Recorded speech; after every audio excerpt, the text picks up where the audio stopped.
அனைவருக்கும் வணக்கங்க. இப்போ வந்துங்க நம்ம முதல்ல சூரியனை பார்த்தோம், சந்திரனை பார்த்தோம். இப்போ செவ்வாய் கிரகத்தை பற்றி பார்க்குறாங்க.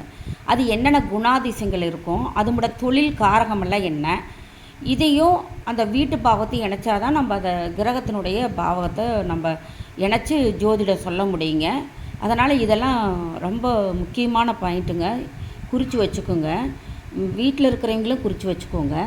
இப்போ கிரகத்தின் காரகம் செவ்வாய் கிரகத்தினுடைய குணம், தொழில் எல்லாமே வருங்க. இதில் சகோதரனுக்கு வருங்க. செவ்வாய்னா சகோதரன், கணவனுக்கும் வருங்க. ஜாதகத்தில் செவ்வாய் கிரகம் தான் கணவனாக வருவாங்க.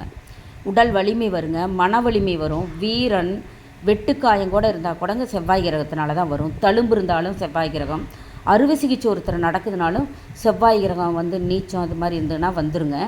எதிரிகள், கூர்மையான ஆயுதங்கள், துப்பாக்கி, கத்திங்க, ரத்தம், பல்லுனா வாயில் இருக்க எல்லாமேங்க, பல்லு, சொத்தப்பல் எல்லாமேங்க அந்த பல்லுக்கு வந்துடும்.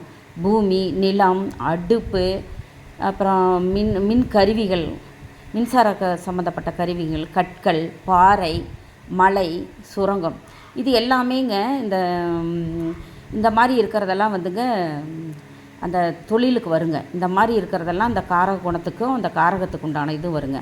இப்போ குணம் எப்படி இருக்குன்னு பாருங்கள். செவ்வாய் இதுனா செவ்வாய் ஆட்சி உச்சம் இருந்ததுன்னா லக்கணத்திலே இருந்தால் முன்கோபம் அதிகமாக வருங்க. அவசர புத்தி இருக்குங்க. வீரமாக இருப்பாருங்க. அதான் இராணுவத்துக்கெல்லாம் இவங்க போவாங்க. செவ்வாய் நல்ல ஆட்சி உச்சம் பெற்றிருந்தனாங்க அவங்க இராணுவத்தில் இருக்கிறவங்களாம் செவ்வாய் இருந்திருக்குங்க. கர்வம், ஆணவம், அகம்பாவம் கூட இருக்குங்க. அகம்பாவம் வேறங்க, அகங்காரம் வேறங்க.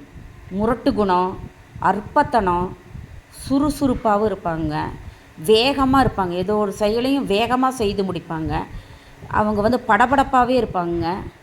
விடாமுயற்சினால் ஒரு காரியத்தை செய்து முடிப்பாங்க. வீண் சண்டையும் போடுவாங்க. வாக்குவாதத்தில் கூட ஜெயிச்சிருவாங்க. வாக்குவாதம் ரொம்ப செய்வாங்க அவங்க. அப்புறம் டக்குனுங்க அவ்வளோ வீரமாக இருப்பாங்க. உணர்ச்சி வயப்படுவாங்க. டக்குன்னு அழுதுருவாங்க. ஆக்கப்பூர்வமான உணர்வு இவங்ககிட்ட அதிகமாக இருக்குங்க. இந்த இராணுவம், போர் படத்தை அடைவது எல்லாமே வருங்க.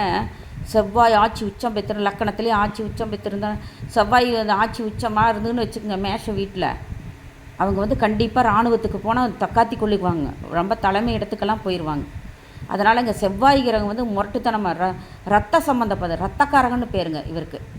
அதனாலங்க இந்த கிரகத்துக்கு உண்டான பலன் குணங்கள்லாம் குறிச்சிக்கிட்டிங்கன்னா தான் அது எந்த வீட்டில் உட்காருது அவங்களுக்கு அவங்களுக்கெல்லாம் இந்த மாதிரி குணம் இருக்குன்னு சொல்லுவோங்க. நம்ம காரகத்தையும் பாவகத்தையும் இணைச்சிக்கிறதாங்க ஜோதிடம்.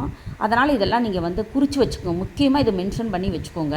நான் ஒவ்வொருத்தரும் ஒவ்வொன்றும் எழுதிக்கிட்டே தாங்க இருக்கேன். கொஞ்சம் இது போடுறதுக்கு கொஞ்சம் லேட் ஆகிடுச்சுங்க. சப்ஸ்கிரைப் பண்ணுங்கள், லைக் பண்ணுங்கள், ஷேர் பண்ணுங்கள். இந்த செவ்வாய் கிரகத்தையும் அது வீடு எத்தனாவது வீட்டில் அமர்ந்துருக்குது அதையும் தெரிஞ்சாதான் ரெண்டையும் மிங்கிள் பண்ணி பாடம் எடுக்க முடியும், சொல்லித்தர முடியும். இது இல்லாமல் அது இல்லைங்க, அது இல்லாமல் கண்டினியூ பண்ணுறதுன்னா நீங்கள் சப்ஸ்கிரைப் பண்ணாதாங்க என் வீடியோஸ் எல்லாம் பார்க்க முடியும். நன்றி, சுபங்க.